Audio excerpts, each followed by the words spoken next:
কোরবানির পশুর বর্জ্য যেন দুর্গন্ধ না ছড়ায় কিংবা স্বাস্থ্য ঝুঁকি তৈরি না করে সেজন্য বর্জ্য অপসারণের উদ্যোগ নিয়েছে খুলনা সিটি কর্পোরেশন। বৃহস্পতিবার দুপুরে নগরীর তেঁতুলতলা মোড় থেকে পরিচ্ছন্নতা কার্যক্রমের উদ্বোধন করেন সিটি প্রশাসক নজরুল ইসলাম মঞ্জু।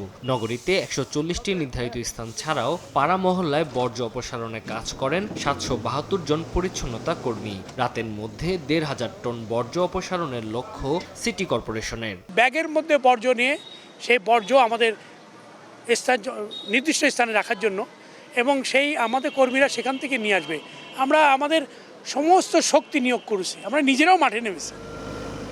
২০০-রও বেশি গাড়ি নিয়ে চট্টগ্রামে মাঠে নামেন পরিচ্ছন্নতা কর্মীরা। কাজে তদারকি করেন city mayor doctor Shahadat Hossain. নিজেই রাস্তায় ছিটান ব্লিচিং পাউডার। ৩৫০০ পরিচ্ছন্নতা কর্মী দিয়ে ৬ ঘন্টার মধ্যে বর্জ্য অপসারণের কথা জানান মেয়র। করোনা বা যে কোনো ভাইরাসের এগেইনস্টে ফাইট মানি ব্যাকট্রলের লেফট রাইট। আমি খুব আশাবাদী ইনশাআল্লাহ রাত ৮টার মধ্যে যেটা আমরা ঘোষণা দিয়েছিলাম শহরটাকে ক্লিন করা, এর মধ্যে অনেক ওয়ার্ড ক্লিন হয়ে গেছে। তো ম্যাক্সিমাম ওয়ার্ডগুলো আশা করি আমরা রাত ৮টার আগে আমরা ক্লিন করতে পারবো বলে আশাবাদী। কোরবানির পশুর বর্জ্য দ্রুত অপসারণ নিশ্চিতে রাজশাহীতে বিনামূল্যে ৮২,০০০ পরিবেশ বান্ধব ব্যাগ ও ব্লিচিং পাউডার বিতরণ করা হয়। ময়মনসিংহে নির্ধারিত সময়ের আগে কার্যক্রম শুরু হওয়ায় সন্ধ্যার আগে নগরীর পরিচ্ছন্ন করার আশা সিটি কর্পোরেশনের।